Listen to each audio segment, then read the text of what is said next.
പിന്നെ ഇവിടെ പരാമർശിച്ചിട്ടുള്ള മറ്റൊരു കാര്യം, അബ്ദുസ്സലാം സുല്ലമി സംഘടനയിൽ നിന്ന് വേറിട്ട് പോയതിനു ശേഷം പ്രത്യേകം ഹദീസ് നിഷേധിച്ചിട്ടുണ്ടോന്നാ. അത് ശരി.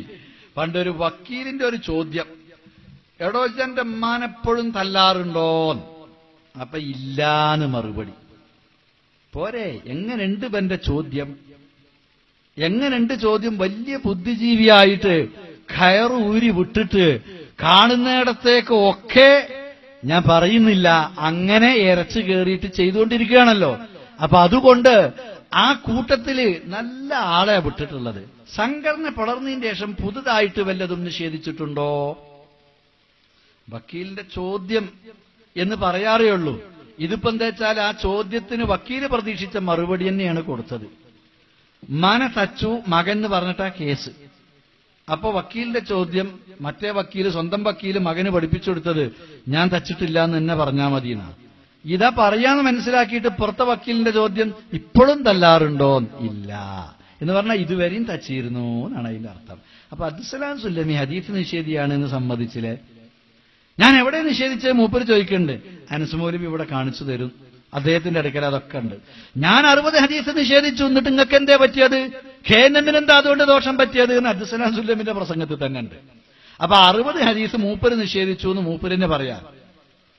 പിന്നെ ഇനി പുതിയത് വേണമെങ്കിൽ ജമാഅത്തെ ഇസ്ലാമിന്റെ പ്രബോധനം 2007 ഹദീസ് സ്പെഷ്യൽ പതിപ്പെടുത്ത് മറിച്ചു വെക്കുക. അതിൽ മൂപ്പര് 60 ഹദീസുകളെ പറ്റിയിട്ട് ബുഖാരിയിൽ വിമർശിക്കപ്പെട്ടിട്ടുണ്ട് എന്ന് പറഞ്ഞു കൊടുത്തതിൽ മുത്തഫഖുൻ അലൈഹിയായ ഹദീസുകൾ വരെ അതിലുണ്ട്. ഞാനത് സ്വീകരിക്കുന്നുമില്ല, ഞാനത് തള്ളുന്നുമില്ല. ഈ ഹദീസിനെ വിമർശിച്ചതേ ഞാൻ തള്ളുന്നുമില്ല, ഞാൻ സ്വീകരിക്കുന്നുമില്ല എന്നൊക്കെ അവിടെ ഇവിടെയൊക്കെ എഴുതി വെച്ചിട്ടുണ്ട് മൂപ്പര്.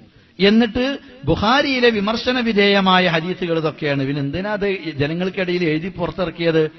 എന്തിനാ ഇറക്കിയത്? ഇത് നല്ല ഹദീസാണ് സ്വീകരിച്ചോളി എന്ന് പറയാനോ? അതല്ല മോശപ്പെട്ടതാണ് സ്വീകരിക്കണ്ടെന്ന് പറയാനോ? സ്വീകരിക്കണം എന്ന് ഞാൻ പറയണില്ല, സ്വീകരിക്കണ്ട എന്ന് ഞാൻ പറയുന്നില്ല. പിന്നെ എന്താ നിങ്ങൾ പറയണത്? എന്താ നിങ്ങൾക്ക് ഈ സമുദായത്തിനോട് പറയാനുള്ളത്? ഹദീസ് പുതുതായിട്ട് നിഷേധിച്ചത് ഈ കാണുന്ന ഈ പുതിയ പുസ്തകത്തിൽ തന്നെ ഉണ്ട്. മൂപ്പര് സ്വീകരിച്ച് ഞാൻ നേരത്തെ പറഞ്ഞ ഹദീസ്, ആ ഹദീസിനെ അദ്ദേഹം നിഷേധിച്ചത് എന്താണെന്നറിയോ? പുതിയ ചില പ്രമാണങ്ങൾ വെച്ചുകൊണ്ടാണ്. അനസ് മൗലവിയുടെ വിശദീകരിക്കും എന്നുള്ളത് കൊണ്ട് ഞാനതിന്റെ വിശദീകരണത്തിലേക്ക് പോകുന്നില്ല. ഇതിൽ അദ്ദേഹം പറഞ്ഞിട്ടുള്ളത്, ഈ ഹദീസ് നിഷേധിക്കുവാനുള്ള കാരണമായി മൂപ്പരെടുത്തു പറഞ്ഞിട്ടുള്ളത് ഇപ്രകാരമാണ്. ഈ ഹദീസ് ഏറ്റവും പ്രബലമായ ഹദീസുകൾക്കും ഇസ്ലാമിന്റെ അടിസ്ഥാന തത്വങ്ങൾക്കും മനുഷ്യന്റെ വ്യക്തമായ ബുദ്ധിക്കും അനുഭവജ്ഞാനത്തിനും ശാസ്ത്ര തത്വത്തിനും എതിരായ ഹദീസാണ്. സഹിഹായ ഏത് ഹദീസിനാ ഇത് എതിരാകുന്നത്? ഒരൊറ്റ ഹദീസിനും ഇത് എതിരല്ല. അതേപോലെ തന്നെ മതത്തിന്റെ ഏതടിസ്ഥാന തത്വത്തിന് എതിരാകുന്നത് എതിരല്ല. പിന്നെ പറഞ്ഞത് മൂപ്പര ബുദ്ധിക്കെതിരാണ്, ശാസ്ത്രത്തിനും എതിരാ. ഏതാണ് ഇവര് പറഞ്ഞ ശാസ്ത്രം എന്നാവോ? ഇപ്പൊ ശാസ്ത്രത്തിനെതിരായാൽ, മനുഷ്യന്റെ ബുദ്ധിക്കെതിരായാൽ അതൊക്കെ തള്ളിക്കളയണം എന്ന് പറഞ്ഞിട്ടാണ് ഇപ്പൊ ഹദീസ് നിഷേധിച്ചുകൊണ്ട് നടക്കുന്നത്.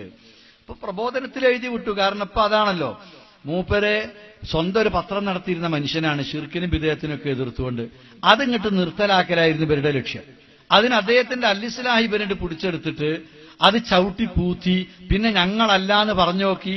അവസാനം ഞാൻ അന്വേഷണത്തിലൂടെ ആളെ പുറത്തു കൊണ്ടുവരികയാണ് എന്ന് വന്നപ്പോ ഉടനെ തന്നെ അബ്ദുസ്സലാം സുല്ലമിന് അലി അക്ബർ മൗലവിയെ കൂട്ടാതെ CPAയും KKയെയും കൂട്ടിയിട്ട് സലാം സുല്ലമിയെ സ്വാധീനിച്ചുകൊണ്ട് മാപ്പ് പറഞ്ഞുകൊണ്ട് ആ സംഭവം ഒതുക്കി തീർക്കുകയാണ് ചെയ്തത്. പിന്നെ അൽ-ഇസ്ലാഹിനെ വരിക്കാര് ഞങ്ങൾ ഉണ്ടാക്കിക്കോളാന്ന് പറഞ്ഞ് അൽ-ഇസ്ലാഹിനെ സ്നേഹിച്ച് നക്കി കൊല്ലുകയാണ് ചെയ്തത്. പിന്നെ സലാം സുല്ലമിന്റെ നാക്കും മുറിച്ചിട്ടു, 2 കാലും കൂട്ടിക്കെട്ടി. ഇപ്പൊ ആ മനുഷ്യൻ എവിടെങ്കിലും ശിർക്കിനെതിരെ പ്രസംഗമുണ്ടോ? ബിദഅത്തിനെതിരെ പ്രസംഗമുണ്ടോ? തൗഹീദ് പ്രചരിപ്പിക്കുന്നുണ്ടോ?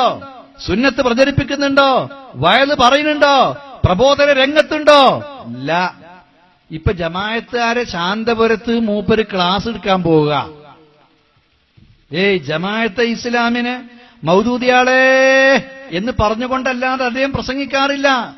ആ അബ്ദുസ്സലാം സുല്ലമി ഇന്ന് ജമാഅത്തെ ഇസ്ലാമിയുടെ ഇസ്ലാമിക് യൂണിവേഴ്സിറ്റി എന്ന് പേരിട്ട ശാന്തപുരം ഇസ്ലാമിയ കോളേജില് അവിടുത്തെ വിസിറ്റിംഗ് പ്രൊഫസറായിട്ട് അദ്ദേഹം അവിടെ പോയിട്ട് ക്ലാസ് എടുക്കുക. എന്താ എടുക്കുന്നത്?